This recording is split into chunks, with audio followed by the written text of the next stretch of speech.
लक्षवेधी क्रमांक 9. लक्षवेधी क्रमांक 9. वितरित केल्याप्रमाणे अध्यक्ष महोदय, बसा बसा बसा बसा बसा. पुकारले, आम्हाला बोलू द्या ना. अध्यक्ष महोदय, मी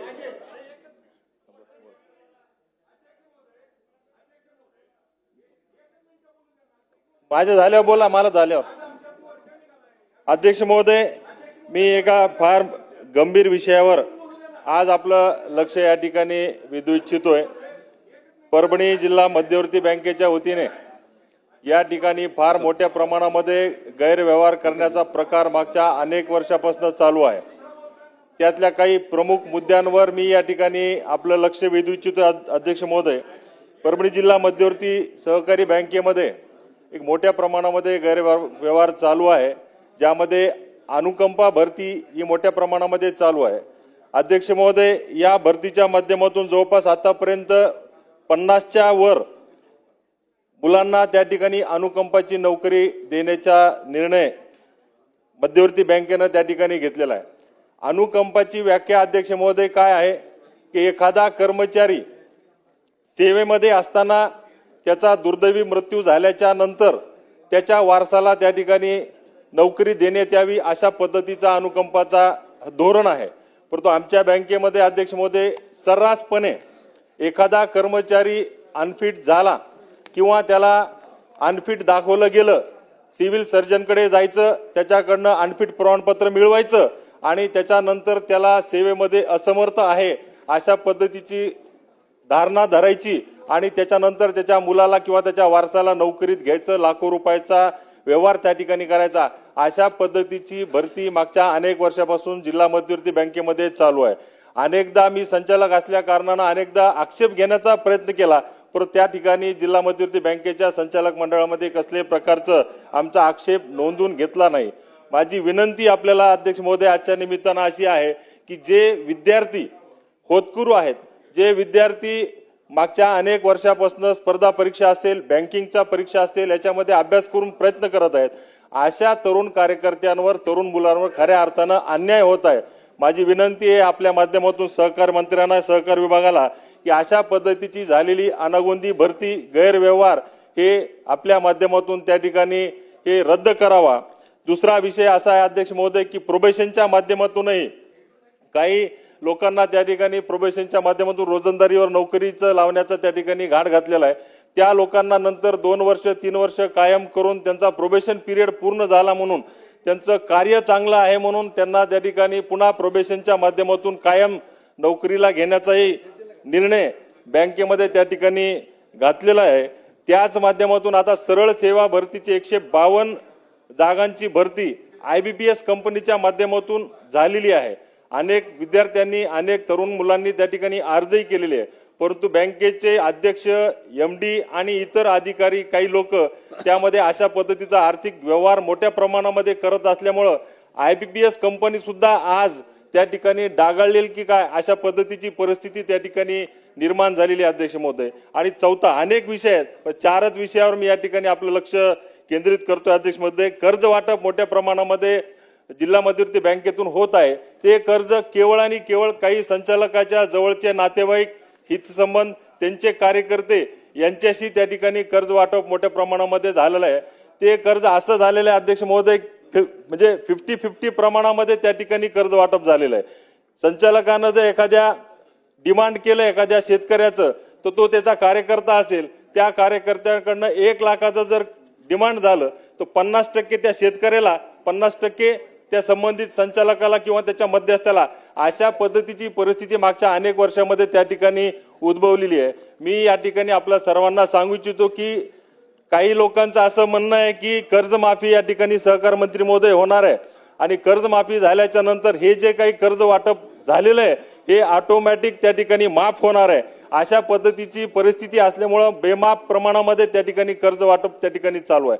माझी विनंती आपल्या या ठिकाणी मंत्री महोदयांना की ह्या अशा गैरव्यवहाराच्या अनेक तक्रारी मागच्या अनेक दिवसामध्ये दाखल झालेल्या आहेत.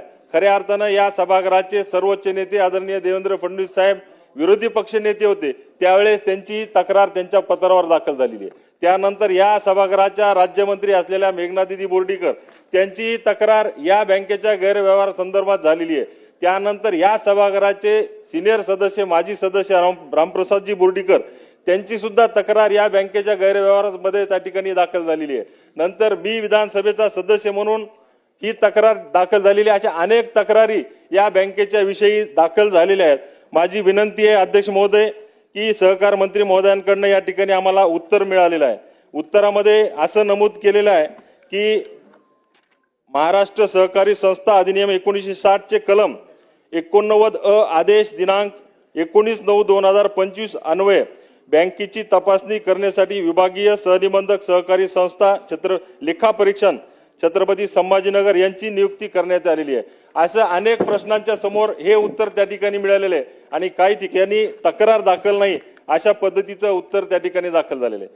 कालच ज्यावेळेस ही लक्षवेधी दाखल झाल्याच्या नंतर जो रिपोर्ट जिल्हा उपनिबंधकांकडनं या ठिकाणी मागवला गेला अध्यक्ष महोदय, त्यामध्ये त्यांनी स्पष्ट असं सांगितलेलं आहे की उक्त कलम 89 अन्वये तपासणीच्या अनुषंगाने तपासणी अधिकारी यांनी दिनांक 24/9/25 अन्वये मुख्य कार्यकारी अधिकारी परभणी जिल्हा मध्यवर्ती सहकारी बँक मर्यादित परभणी तपासणी कामी कागदपत्रे उपलब्ध करून देणे पत्रव्यवहार केलेला आहे. सद्यस्थितीत तपासणी अधिकारी यांच्याशी चर्चा केली असता बँकेने तपासणी कामी कागदपत्रे अद्याप पर्यंत उपलब्ध करून दिली नाही असे चर्चेदरम्यान तपासणी अधिकारी यांनी सांगितले. माझं विनंती आहे सहकार मंत्री महोदयांना की अशा पद्धतीचे मुजोर अधिकारी असतील अनेक वर्षांना जर तक्रारी दाखल करत असतील आणि त्याचा त्या ठिकाणी खुलासा करत नसतील, तक्रारीचं निवारण करत नसतील, तर माझी विनंती आहे की प्रश्न आपल्याकडे आहे की अनुकंप नोकर भरती असेल, प्रोबेशन नोकर भरती असेल, बेकायदेशीर कर्ज वाटप असेल किंवा अन्य ज्या काही बाबी आम्ही या लक्षवेधीच्या माध्यमातून आपल्याकडे मांडलेल्या आहेत त्यामध्ये आपण किती दिवसामध्ये हा निर्णय घेणार चौकशी समिती कोणाच्या माध्यमातून आपण त्या ठिकाणी करणार आणि या सर्व तक्रार देऊनही चौकशीला दिरंगाई करणाऱ्या विभागीय सहनिबंधक असतील, जिल्हा उपनिबंधक असतील किंवा इतर अधिकारी असतील यांच्यावर कुठली कठोर कारवाई आपल्या माध्यमातून त्या ठिकाणी केली जाईल आणि किती दिवसामध्ये ती केली जाईल हे आपण सभागृहाला या ठिकाणी अवगत करावे ही नम्र विनंती करतो. अध्यक्ष महोदय धन्यवाद. अध्यक्ष महोदय पुन्हा बोला. आताच माझे मित्र राजेश विटेकरांनी आपल्या समोर परभणी जिल्हा बँकेच्या पाडा वाचायचं काम केलं. 2022 मध्ये या बँकेला 152 पदाची भरतीसाठी मान्यता दिली. मग अशा अनेक तक्रारी येत होत्या. त्याचबरोबर तक्रारी येत असताना आपण एक पॅनल बोर्ड केलं होतं की या संस्थेकडूनच या लोकांची भरती करावी. मग तक्रारी आल्यानंतर सरकारने एक निर्णय घेतला 31/12/2025 रोजी की ज्या नामांकित कंपन्या आहेत त्या कंपन्याकडून ह्याची भरती करावी. TCS आहे, IBPS आहे, MKCL आहे. त्याच्यापैकी त्या बँकेनं IBPS ची निवड केलेली आहे. IBPS म्हणजे लॉंग फॉर्म सांगायची गरज नाही. तर आता त्यांनी जाहिरात दिल्यानंतर 10,000 लोकांनी सुधीर भाऊ अर्ज केलेले. पहिला मुद्दा त्यांनी एक आक्षेप घेतलाय की IBPS कंपनीवरच आमचा संशय आहे. अध्यक्ष महाराज, तो शब्द वगळण्यासाठी मला आपल्याला विनंती करायची आहे. अगोदर तर याची आता जाहिरात निघाली आहे आणि त्या कंपनीवर तुम्ही आता जर आक्षेप घेत असताल, मला बोलू द्या ना, आता रेकॉर्डवर आहे, ते जर असलं तर काढून टाका, एवढंच मला म्हणायचं. दुसरा विषय त्यांनी सांगितला की अनुकंपाच्या संदर्भात. बरोबर आहे, अनुकंपाच्या नावाखाली अशा प्रकारचं काही खोटे नाटक झालं ह्याची माहिती आम्हाला भेटलेली आहे. अनुकंपाच्या भरतीमध्ये करत असताना कर्मचारी त्या संस्थेतला ड्युटीवर असताना जर वारला तर त्याच्या नातेवाईकाला, मुलीला, मुलाला, नाताला घेता येते. पण आताच राजेश विटेकरांनी सांगितले की 50 ते 60 लोक सिव्हिल सर्जनकडून अनफिट घेतले. 1 महिन्यामध्ये, 6 महिन्यामध्ये, वर्षामध्ये तो सेवानिवृत्त होणार आहे.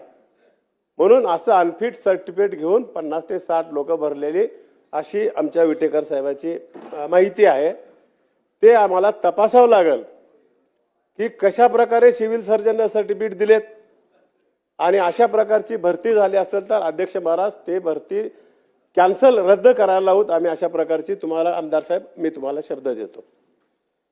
दुसरा प्रश्न या ठिकाणी होता आपला की कर्मचारी आपली 89ची आपली चौकशी चालू आहे. आपण बी काही अधिकारावर आक्षेप घेतला त्याच्याबद्दल मला काही बोलायचं नाही.